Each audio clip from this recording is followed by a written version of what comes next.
Continuando con el tema 1, veníamos haciendo mención en relación a la economía de la finanza y cómo ha evolucionado lo que es en sí la finanza pública, de hablar de ingresos, de egresos, de cómo recaudar, de cómo ejecutar, y en aquellos casos que no se tengan los recursos que amerite el endeudamiento, las instituciones deben procurar, ya sea interno o de manera externa, ese endeudamiento que les dé la operatividad y le permita cubrir sus gastos de funcionamiento que garanticen el cumplimiento de sus objetivos, lo que tienen pautado dentro de su planificación. Posteriormente también hicimos mención que ya esto no se avanzó y no solamente se realizaba a nivel central, sino que se descentralizó a los niveles más básicos. Pongamos el ejemplo de Venezuela, a nivel regional, a nivel municipal. Sin embargo, hicimos la acotación que no solamente ya lo que corresponde a la finanza tendría que planificarse o tenerse previsto proyectos para cumplir con requerimientos nada más a nivel local, regional, nacional, no, sino que también abarca el ámbito internacional. Hay solicitudes por medio de convenios que se han suscrito entre las Naciones Unidas, entre diversas organizaciones que van incidiendo en la forma como se estructuran los planes de Estado. Para efecto, hacemos mención a aspectos tales como a la paz y la seguridad internacional. Cuando se habla de esto, hay políticas, hay lineamientos y directrices que regulan el tráfico, en este caso cuando el tránsito que realiza una persona de un lugar a otro país, cuáles son los requerimientos. Y coloquemos como ejemplo, en el caso de la pandemia, ahora hay ciertos requisitos que se deben cumplir para ingresar en cualquier país. Entonces los países llegan a acuerdos entre ellos para establecer políticas, y esas políticas obviamente deben incidir en los planes que tienen la planificación entre los proyectos, los programas que desarrollan cada una de los estados involucrados. Asimismo, se habla de la lucha contra el terrorismo internacional en cuanto a medidas de seguridad, solicitud de extradición, convenios y acuerdos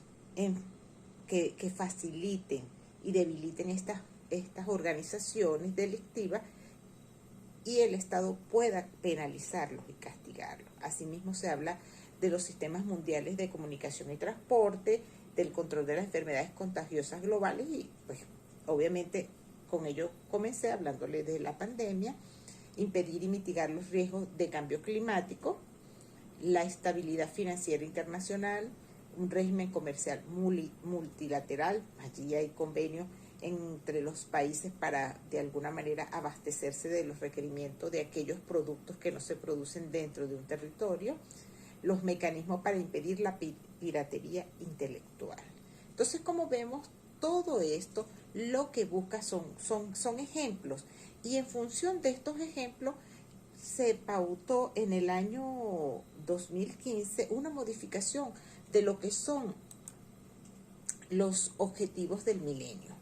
Y hay una modificación y se establecen lo que son los objetivos de desarrollo sostenible de la Agenda 2030. Como pueden ver, existen 17 objetivos en función de toda esta gama de aspectos que no solamente inciden sobre un país, sino que tienen incidencia en el resto de los países. De manera de que estos objetivos sean desarrollados de manera específica en las naciones correspondientes, logrando así la prosperidad, logrando un mejor desarrollo, estabilidad y afianzando el bienestar de los ciudadanos. Venezuela es parte de este convenio y suscribió lo correspondiente al cumplimiento de los objetivos de desarrollo sostenible, así como involucrarlos y la incidencia que estos deben tener en los planes de Estado. Bueno, ya hemos hablado en relación a lo que las finanzas públicas tratan sobre ingresos y gastos, y es conveniente hacer mención que pues, todas esas erogaciones que se realizan de alguna manera para cubrir,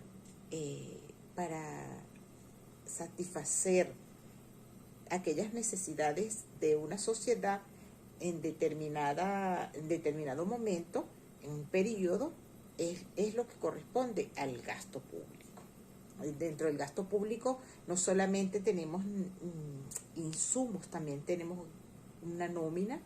que incide fuertemente. En el caso de Venezuela está muy abultada actualmente. Eso trae incidencias en las desmejoras salariales, inclusive porque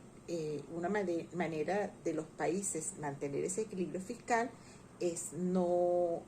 permitir el crecimiento del gasto público, ser muy racional, muy económico y muy limitado el gasto público, sino en aquellos casos que realmente lo ameriten, y no permitir ese crecimiento que a la larga lo que causa es una incidencia negativa en los salarios de las personas que se desarrollan y que laboran en este sector.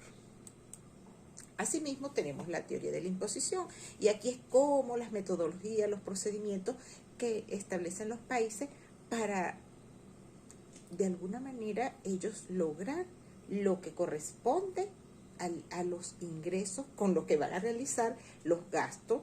en función de cumplir con los objetivos que se tienen planificados.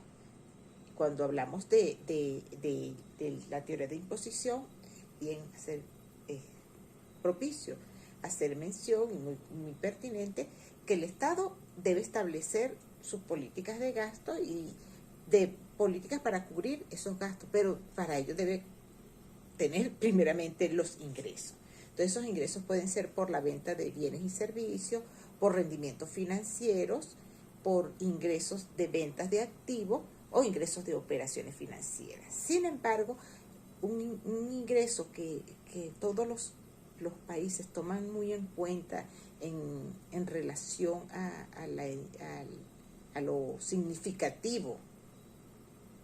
de la cuantía que representan, lo que son los impuestos, las tasas y las contribuciones especiales. Para ello, el Estado debe regular por medio de normativas que garanticen esa recaudación. Creo que más que medidas de coacción que garanticen la recaudación, es una cultura tributaria. Debe existir esa formación al ciudadano, a los empresarios en conjunto, para que puedan de alguna manera entender y asumir las cargas que les corresponden, ya sea por contribuciones, por tasa o por impuestos.